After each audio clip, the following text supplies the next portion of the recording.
Hi అండి, welcome back to వంటిల్లు recipes. నేను మీ లావణ్యని. ఈరోజు రెసిపీ చిక్కుడుకాయ పచ్చికారం కర్రీ అండి. దాని తయారీ విధానం చూసేసుకుందాం. మన ఛానల్ ఎవరైనా ఫస్ట్ టైం చూస్తుంటే ప్లీజ్ సబ్స్క్రైబ్ చేసుకోండి. ముందుగా చిక్కుడుకాయలు వాష్ చేసుకోనండి. ఇలాగా వాటర్ పోసుకొని 1/2 టీ స్పూన్ వరకు సాల్ట్ వేసుకొని బాయిల్ చేసుకోవాలి. ఓకే, ఈ బాయిల్ అయ్యేలోపు మనం పచ్చికారానికి చూపిస్తాను. ముందుగా ఒక మిక్సీ జార్ తీసుకోనండి. కారానికి సరిపడగా పచ్చిమిర్చి వాష్ చేసుకొని వేసుకోవాలి. అలాగే 1/2 టీ స్పూను జీలకర్ర వేసుకోవాలి. కొంచెం రాళ్ళుప్పు వేసుకోవాలండి.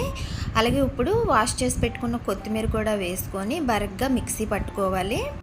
ఇప్పుడు చిక్కుడుకాయలు బాయిల్ అయిపోయినాయి కదండి. ఇప్పుడు ఈ గిన్నె పక్కన పెట్టుకొని ఒక కడాయి పెట్టుకుందాం.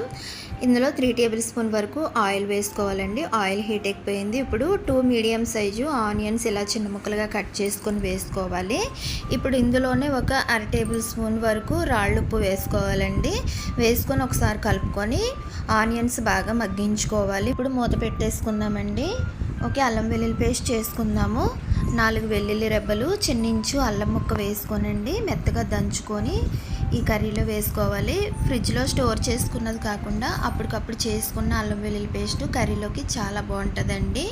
మిక్సీలో కన్నా ఇలా కలవరాయిలో చేసుకున్న అల్లం వెల్లుల్లి పేస్ట్ మసాలా ఏదైనా సరే కర్రీస్ చాలా టేస్ట్ వస్తాయి.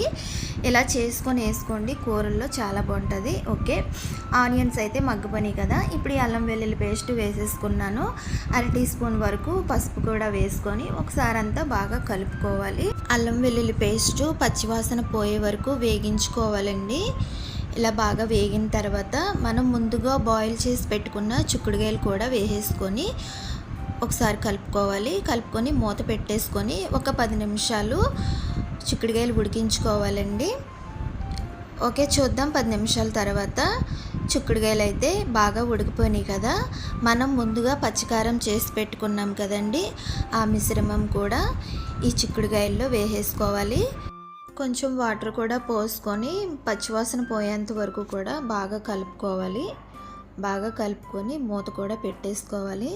ఓకే అండి, నేను 3 టైమ్స్ క్రిస్టల్ సాల్ట్ వేసుకున్నాను. నాకైతే సాల్ట్ సరిపోయింది. మీకు సరిపోకపోతే ఇంకొకసారి వేసుకోండి. చూద్దాం ఒకసారి.